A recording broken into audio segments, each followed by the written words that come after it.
What's up, family? It is your man, CRB Jr., Courtney Robert Brown Jr., here at Big Boss Filmworks. We are back again in the motherland. This is not a repeat. We just touched down Christmas back here.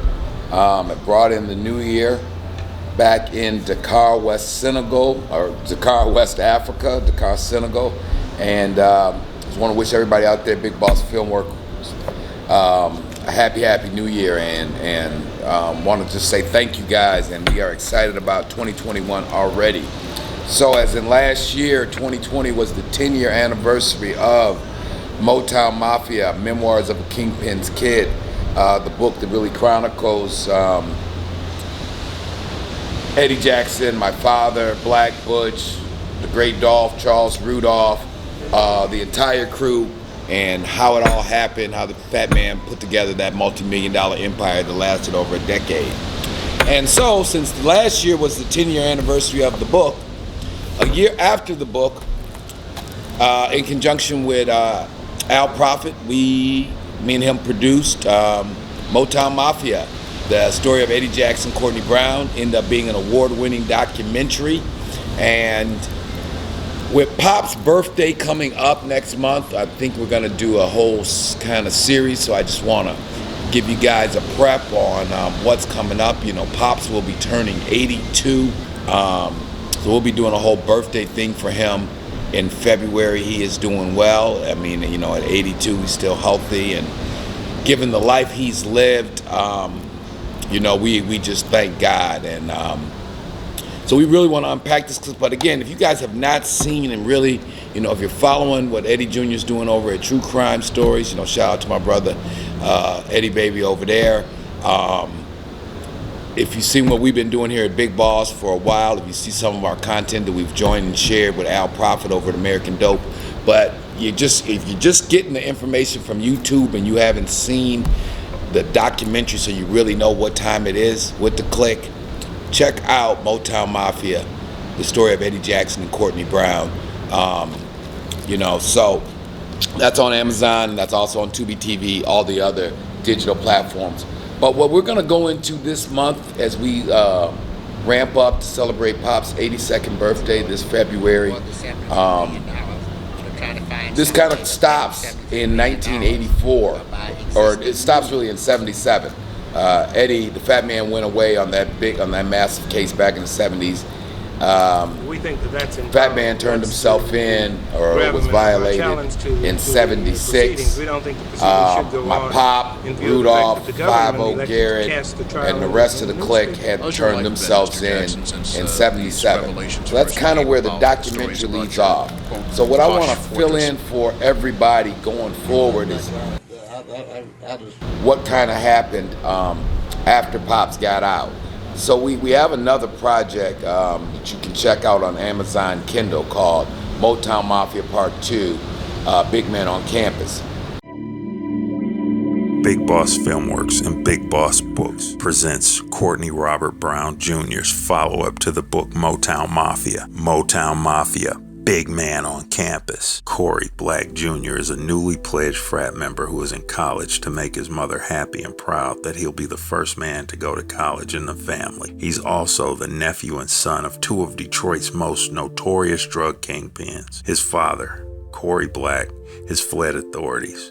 His Uncle Joe Black is the reigning figure in the narcotics trade. Uncle Joe has Corey do runs for him to carry on the family business, laundering money and running narcotics. Uncle Joe also owns real estate with Corey's mother, who has a great deal of control in the business.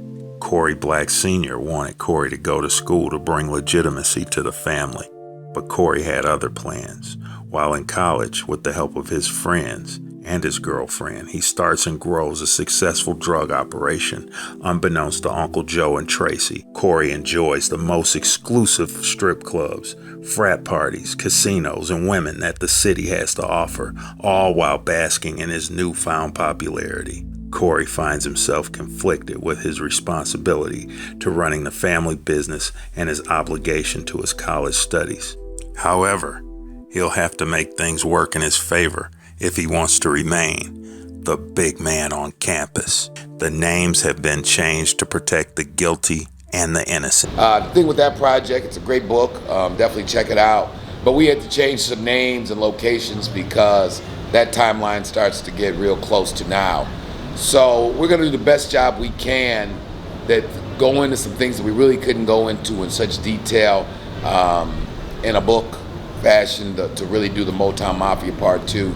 We are looking at, me and Al Prophet, we're really thinking about and trying to really, now we got everybody on board, and we're in negotiations with Eddie Jr. and the rest of the clique to really figure out how to come do the Motown Mafia Part 2 and Part 3.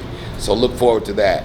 But, if you guys don't know, after Pops got out in '84, he had started a run with the Westies and some of the Irish mob. That's who he was first working with, when he came home in '84. And that's when I started working for him when, like my sophomore year in college. Right, so we're gonna go into that as we lead up to the Pops anniversary, his whole run with the Westies, because, my old man, obviously, first ballot Hustler Hall of Fame. When you look at his years in the game, the amount of bread that he touched, whether it was running the show for the Fat Man, there's one domestic run that I'm talking about with the Irish mob and the Westies and some of his Italian friends. Then the 3 international plugs, which I think really separates him, from the pack when it comes to this street thing. Because Pops had a hell of a run with the Nigerians in the early '90s. But before that, he had the hell of a run with Mr. B, the Bahamas Connection. We're really going to kind of go into that as best we can. Mr. B's family still doing their thing, or still, prominent people down there.